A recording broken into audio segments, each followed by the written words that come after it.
Welcome to the walk around historic Belsay Hall and Gardens. There are some video elements and photography which was taken by myself. The reason for the voiceover is basically the atmosphere around the area was quite noisy with wind, people and farm implements. The Belsay that visitors see today comprises of three distinct but related elements: a medieval castle that was enlarged in the early 17th century, a Greek revival mansion that superseded it as a family residence at the beginning of the 19th century, and an outstanding garden linking the two buildings, much of which was created out of the quarries that supplied the stone for a new house. Belsay is the creation of the Middleton family over more than 7 centuries. The Middletons were first recorded as owning Belsay in 1270, and although they moved out of the hall in 1962, the estate that surrounds the historic nucleus of the hall, castle and garden remains in their possession. The great fortified tower that still dominates the castle was also built as both a statement of family pride and as a response to the conflict and the unrest in this border region between England and Scotland. It was then extended into a rambling country house after the union of the two kingdoms under King James I in 1603, which brought relative peace. The Middletons lived in the castle until the completion in 1817 of the new mansion, which was designed by the then owner Sir Charles Monk. Belsay was inspired by what Sir Charles had seen on his extended honeymoon in Greece, and is a building of austere perfection. Under the terms of the guardianship agreement by which it was passed into the care of the government in 1980, the hall is displayed without furnishings, revealing to the visitors the fine craftsmanship that went into its construction, contrasting with the strict geometry of the hall and linking it with the castle. Sir Charles Monk's Quarry Garden is a remarkable example of the picturesque style in which a microclimate makes it possible to grow tender plants beyond their normal northern limit.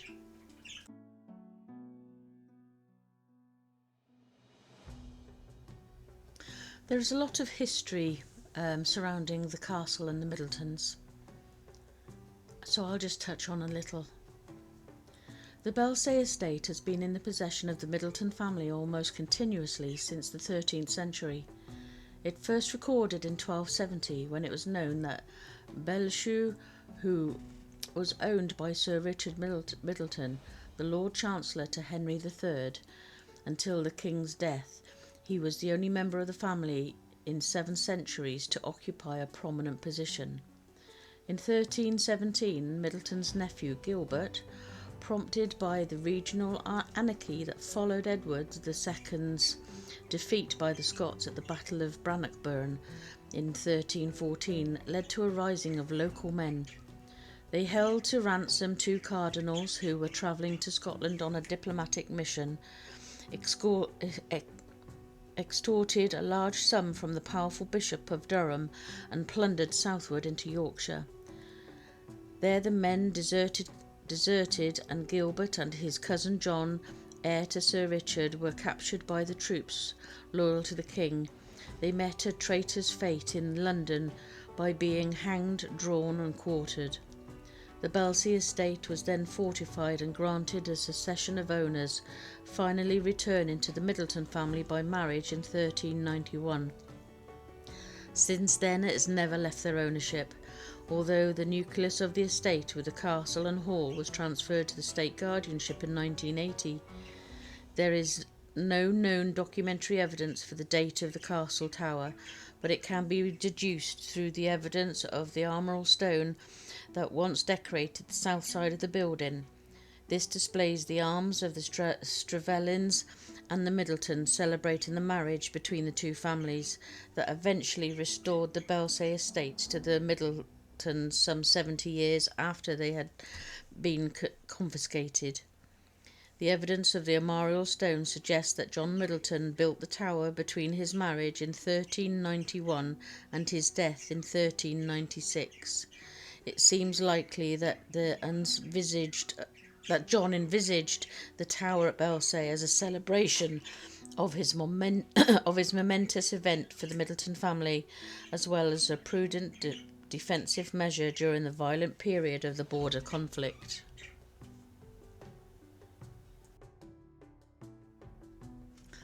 Belsay's historic landscape. The nucleus of the Belsay Park lay between two streams, the River Blythe to the north and the Gallow Burn to the south. At the centre of the park was Belsay Castle. Further west towards the park boundary was an Iron Age hill fort on Bantam Hill.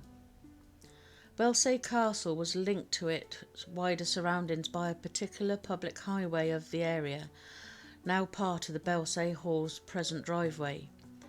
This road originally extended westwards, running directly past the castle to Belsay town, the estate's original village, and branching off southwards towards Hexham north towards Capheaton and Bellingham. Sir William Middleton began to make extensive changes to the park after inheriting the estate in 1768. His desire to create an ornamental landscape began with the building of the Femme Ornée, a working but stylised farm close to the hill fort. This was completed in 1769, later known as the Bantam Folly. In 1784, the boundaries of the park were altered when Sir William closed the park highway and rebuilt the route further south. The route still exists today as a private road, running along the south side of the Quarry Garden. A foot and bridleway which leads to the castle from the north was also closed and replaced with a new road encircling the park's north and west boundaries.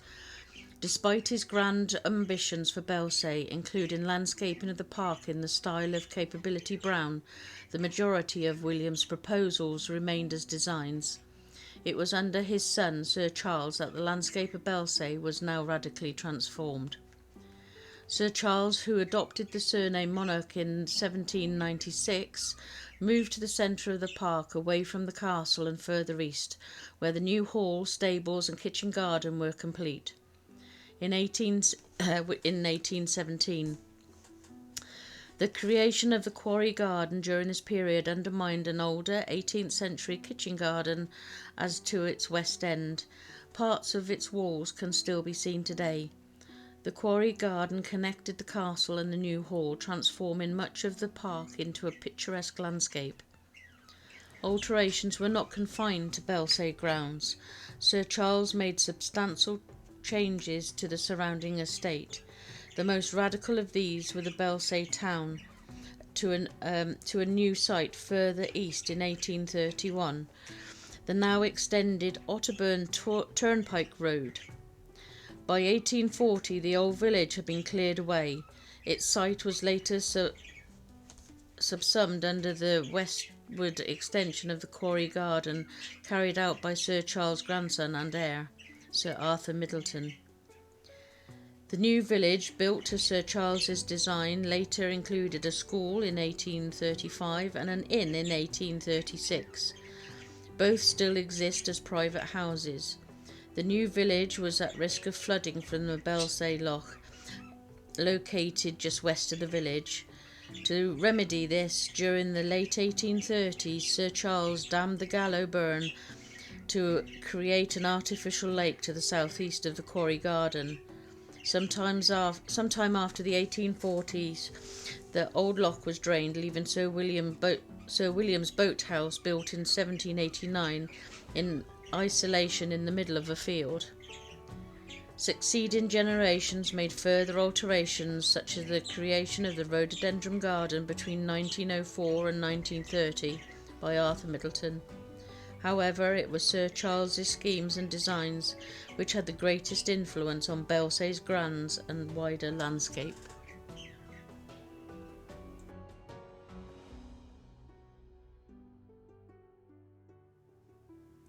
There is a host of information with regards to Belsay Hall and gardens and what have you. Far too much to discuss in this short video. So please enjoy the rest of the photos, like, comment and subscribe, and we'll see you next time. Once again, thank you for watching to this very end.